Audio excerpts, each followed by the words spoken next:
মধ্যপ্রাচ্যে অস্থিরতার ভয়ঙ্কর সময় যুদ্ধ ছড়িয়ে পড়ছে দাবানলের মতো।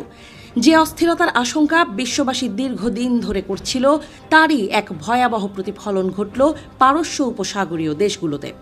দুবাইয়ের চোখ ধাঁধানো অট্টালিকা থেকে শুরু করে দোহার শান্ত সমুদ্র তীর সবই সোমবার প্রকম্পিত হয়েছে একের পর এক বিস্ফোরণের শব্দে।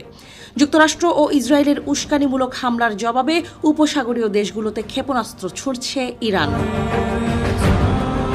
ঘটনার সূত্রপাত হয় ইরানের সর্বোচ্চ নেতা আলী খামেনিকে ইসরায়েল আমেরিকা হত্যা করার মধ্য দিয়ে। এরপর তেহরানের কঠোর অবস্থান থেকে ইরান সাফ জানিয়ে দিয়েছে তারা যুক্তরাষ্ট্রের সঙ্গে কোনো ধরনের আলোচনায় বসবে না। এই অনমনীয় বার্তার রেশ কাটতে না কাটতেই সোমবার দুবাই, আবুধাবি এবং দোহার মতো গুরুত্বপূর্ণ শহরগুলো বিস্ফোরণের শব্দে কেঁপে ওঠে।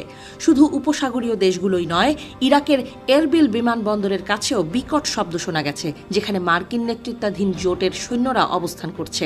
ড্রোন ও ক্ষেপণাস্ত্র হামলার এই আতঙ্ক মুহূর্তের মধ্যেই ছড়িয়ে পড়ে পুরো মধ্যপ্রাচ্যে।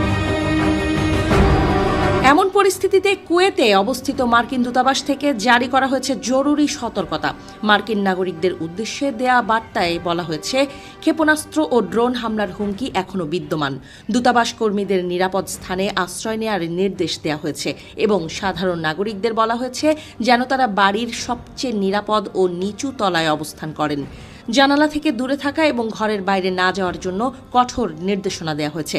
এই সতর্কতা মধ্যপ্রাচ্যে অবস্থানরত বিদেশি নাগরিকদের মধ্যে চরম উদ্বেগ সৃষ্টি করেছে। এমনকি দূতাবাসের স্বাভাবিক কার্যক্রমও সাময়িকভাবে বন্ধ রাখা হয়েছে। এই সংঘাতের প্রভাব সরাসরি পড়েছে আন্তর্জাতিক বিমান চলাচলের ওপর। আকাশপথ অনিরাপদ হয়ে পড়ায় কাতার এয়ারওয়েজ তাদের সমস্ত কার্যক্রম সাময়িকভাবে স্থগিত ঘোষণা করেছে। কাতার সিভিল অ্যাভিয়েশন অথরিটি আকাশপথ পুনরায় নিরাপদ ঘোষণা না করা পর্যন্ত কোনো বিমান উড্ডয়ন বা অবতরণ করবে না বলে জানানো হয়েছে।